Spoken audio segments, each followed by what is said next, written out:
Assalamualaikum. Today in study skills, the topic is reading skills, and this is the third part of the lecture, reading.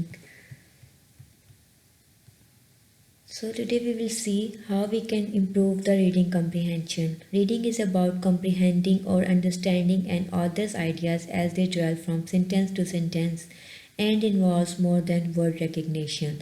So reading basically क्या है, आपकी समझ है, जो भी आप पढ़ रहे हैं उसको लेकर कि जो भी राइटर ने जो भी कुछ लिखा है, जो उसका ख्याल है, जो भी उसने लिखना चाहा है, वो आप किस तरह से उसको जो है एक बनते हुए कैसे देखते हैं, एक सेंटेंस टू सेंटेंस से, या फिर आप जो भी वर्ड्स आप उनको जो है पहचानते हुए किस तरह से वो सब चीज़ें मिलकर वर्ड्स या सेंटेंसेस जो है वो आपको एक अंडरस्टैंडिंग जो है वो प्रोवाइड करती हैं उसके जो भी राइटर या ऑथर का जो आइडिया है उसको डेवलप करने में.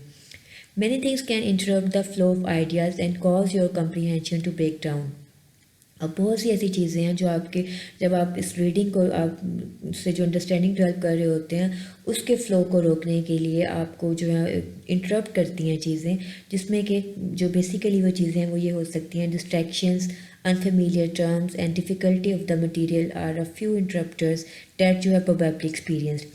अब इस तरह की कुछ डिस्ट्रैक्शंस हो सकती हैं, लाइक आप पढ़ रहे हैं, कोई बीच में आपको डिस्टर्बेंस हो गई है, कुछ अनफेमिलियर टर्म्स हो सकती हैं, लाइक ऐसा कुछ कोई डिफ़िकल्ट कोई टर्म आ जाए जिसको कि आपको उसको जो है उसका मीनिंग ना पता हो, या आपको कोई ऐसी टर्म हो जिसकी कोई डेफिनेशन आपको ना आती हो, या कोई भी जो आपको कोई डिफ़िकल्टी आ रही हो उस टॉपिक को लेकर, तो वो इस तरह की जो है इनको हम आपके इंटरप्टर्स जो है हम कह सकते हैं, जो कि आपने मोस्टली आपने एक्सपीरियंस किए होंगे during reading. What you may not know is that several common misconceptions about reading can also interfere with your ability to understand, learn from and remember what you read.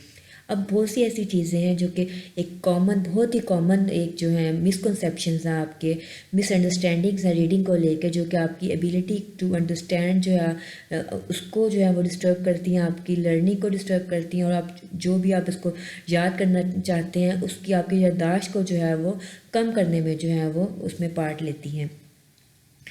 अब हम इसमें देखेंगे कि इसमें reading को लेकर कौन सी ऐसी मिथ्स हैं और रियलिटी जो है वो रीडिंग के अबाउट वो क्या क्या है, लाइक जो मिसकंसेप्शंस हैं हमारे वो क्या हैं, और एक्चुअली जो रीडिंग को लेकर जो फैक्ट्स हैं, जो रियलिटीज़ हैं वो क्या हैं.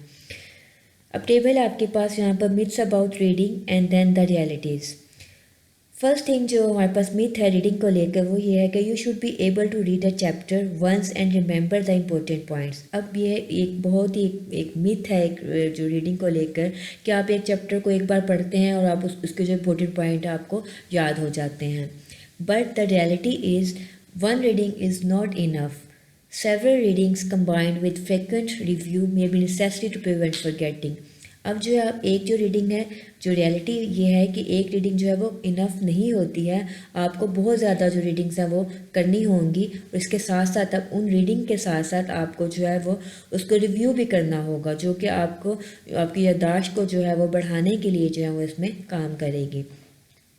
Then there is an other myth, that is reading skill is the musical talent, either you have it or you don't. अब ये कि अगर आप इसको ये समझ लें कि एक ऐसी एक स्किल है जो कि अब ज़रूरी नहीं है कि आप में होनी चाहिए, बट आप इसमें हो सकती है, आप में हो भी सकती हैं, या आप में ये नहीं हो सकती, ये कुछ बहुत ज़रूरी नहीं है. But reality is good readers are made not born, with practice anyone can become a better reader. अब ये जो है एक ऐसा टैलेंट नहीं है जो कि आप सिर्फ ये कहें कि बाय बर्थ आप में अगर है तो है, अदरवाइज़ नहीं है तो नहीं है.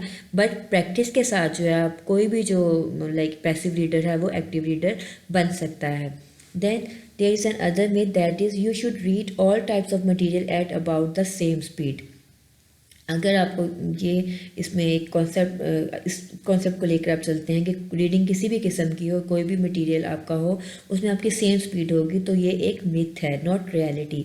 Reality is comprehension, not speed is the goal. अब आपके जो बेसिक आपका जो एम होता है वो आपकी स्पीड नहीं होती, बट स्पीड ऐसी जिसके साथ आपको अंडरस्टैंडिंग भी हो रही हो. Adjust your reading speed to the type of material and its level of difficulty. अब आपने अपनी रीडिंग स्पीड को जो है आपने उस कंटेंट को लेकर, उसके लेवल ऑफ डिफ़िकल्टी या कॉम्प्लेक्सिटी को लेकर जो आपने उसको मेंटेन करना होता है। ऑब्वियसली अगर कुछ आप लिटरेचर पढ़ रहे हैं, कोई आप उसमें कोई लिंग्विस्टिक्स को लेकर पढ़ रहे हैं, तो आपको उसमें कुछ टर्म्स जो हैं वो डिफ़िकल्ट आएंगे एज़ कम्पेयर टू अगर आप कुछ स्टडी स्किल का सब्जेक्ट पढ़ रहे हैं या आप कुछ और ऐसा ईजी सब्जेक्ट पढ़ रहे हैं जिसमें जस्ट चीज़ें जो सिंपली जो डिस्क्राइब की गई हैं। तो आपको एक आपके कोर्स को लेकर, आपके सब्जेक्ट या टॉपिक या चैप्टर को लेकर आपने उसके जो जो उसमें जो डिफ़िकल्टीज उसमें आ रही होती हैं, उस कम्प्लेक्सिटी लेवल को जो है उसको कंसीडर करते हुए आपने जो अपनी रीडिंग स्पीड को एडजस्ट करना होता है। Then there is another myth that is you can skip tables and diagram because they are explained in the text। अगर आप ये सोचें कि आप कोई भी अगर कोई टेबल या डायग्राम गिवन है आपको और आप उनको जो एक्सप्लेनेशन या फर्दर होना पढ़ लेंगे तो आप उसको स्किप कर जाएं, तो ये बहुत ही एक मिसकंसेप्शन है जो कि ऐसा रियलिटी में नहीं होता। You should always read graphic material because they condense, summarise और illustrate complex ideas making them easier to understand. क्योंकि ये जो ग्राफिक मटेरियल्स होता है लाइक टेबल्स या ग्राफ जो दिए गए होते हैं वो उसको एक बहुत ही मुख्तसर फॉर्म में एक समराइज़ करते हुए जो भी आपके कॉम्प्लेक्स आइडियाज़ होते हैं उनको वो डिस्क्राइब कर देते हैं ताकि आप इजीली उनको समझ सकें। Then the best way to read a textbook chapter is to start at the first page and to read and read until you are finished। अब जो आपने एक टेक्स्ट बुक का जो चैप्टर है आपने उसको शुरू से पढ़ना है, वो आपका बेस्ट वे है। ये जो मिसकंसेप्शन है उसके फर्स्ट पेज से लेकर आप उसके एंड तक जब तक वो ख़त्म नहीं हो जाता, ये जो मिथ है ये भी गलत है। So the reality is if you read without stopping you are not giving yourself time to think about the ideas। अगर आप उस रीडिंग के मीनवाइल आप अगर आप खुद को टाइम नहीं देते, आप पॉज नहीं लेते अपने उन जो आइडियाज़ को आपको जो आपके डेवलप हो रहे होते हैं उस रीडिंग को लेते हुए उनको अगर आप एक उसको मेंटेन करने के लिए आप खुद को टाइम नहीं देते तो ऑब्वियसली आपकी अंडरस्टैंडिंग उस तरह से डेवलप नहीं होती। Break a chapter into smaller segments and read actively, think, question and reflect. अब आपने जो भी एक चैप्टर पढ़ना है उसको स्मॉलर सेगमेंट्स में आपने उसको डिवाइड करना है, फिर आपने उसको एक्टिवली रीड करना है, आपने उसमें सोचना है, आपने क्वेश्चन करने हैं, फिर आपने उसको देखना है कि उसमें जो उसका रिफ्लेक्शन आ रहा है वो क्या आ रहा है। Then marking and underlining are not necessary and take too much time. अगर आपको ये कहा जाता है या आपको ये बताया जाता है कि अगर आप मार्किंग करते हैं, अंडरलाइनिंग करते हैं तो जस्ट आपकी जो है टाइम कंजम्पशन हो रही है, वेस्टेज है, तो ये एक मिथ है। But reality is if you mark और underline the important ideas then you will know that what to review later on which saves time। और इससे क्या होता है कि आपको इम्पोर्टेंट आइडियाज़ जो हैं वो आप उसको अंडरलाइन कर लोगे, आप हाईलाइट कर लोगे, तो आप लेटर ऑन जब आप रिव्यू करोगे तो ये आपका टाइम बचाएगा क्योंकि आपको पता होगा कि इसमें जो इम्पोर्टेंट पॉइंट्स हैं वो क्या क्या हैं। Then there is another myth that is reading will not be an important factor in my career। अगर आपको ये एक मिसकंसेप्शन आपके अंदर है कि अब आपके करियर में लेकर एक जो रीडिंग है वो कुछ इम्पोर्टेंट जो पार्ट प्ले नहीं करेगा, तो ये एक मिथ है। The reality is most employees value reading as a necessary skill for doing any job well. अब जो मोस्टली एम्प्लॉयर्स जो होते हैं वो आपकी जो रीडिंग स्किल है उसको बहुत वैल्यू करते हैं, एक नेसेसरी एक एसेंशियल स्किल इसको जो है वो रिगार्ड करते हैं। तो आपको जो रीडिंग है वो बहुत ही ज़रूरी है। अब इस तरह के जो मिथ्स एंड रियलिटीज़ हैं रीडिंग को लेकर, अगर आप इसको एक्नॉलेज कर लेंगे तो फर्दर ऑन जब आपको जो नेक्स्ट इसका स्टेप है आपकी रीडिंग कम्प्रीहेंशन की डेवलपमेंट के लिए, तो वो आपके लिए बहुत ही ईजी हो जाएगा। So the next step after all knowing all these realities and myths, the next step is the reading for ideas। कि आप जब आइडियाज़ के लिए आप इसको रीड करते हो तो कैसे आप करोगे। So the first step toward better reading comprehension is read for ideas. कि आप आइडियाज़ के लिए कैसे उसको रीड करते हैं।